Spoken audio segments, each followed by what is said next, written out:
গত ৩রা মে প্রায় ২২ লক্ষের বেশি ছাত্রছাত্রী এই পরীক্ষায় বসেছিলেন, কিন্তু পরীক্ষা শেষের সঙ্গে সঙ্গেই প্রায় এক হাড় হিম করা খবর সামনে আসে।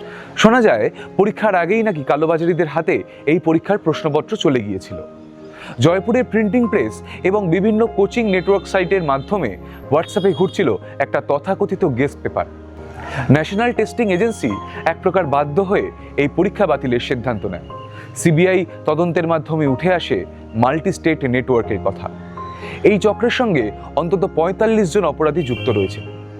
দেশের বিভিন্ন কোণা থেকে ইতিমধ্যেই কিছু জনকে গ্রেফতার করা হয়েছে। কিন্তু এখন প্রশ্ন হলো, দেশের সবচেয়ে গুরুত্বপূর্ণ মেডিকেল এন্ট্রান্স এক্সাম কেন বারবার পরিকাঠামোগত সমস্যার মধ্যে পড়ছে? আর এই সব কিছুর থেকে বড় প্রশ্ন হলো, এই রিটেস্ট আর পরীক্ষা বাতিলের চক্করে পড়ে যে লক্ষ লক্ষ পরীক্ষার্থী মানসিকভাবে ভেঙে পড়ছেন, বিষাদগ্রস্ত হচ্ছেন, তাদের ভবিষ্যতের দায়ভার কার?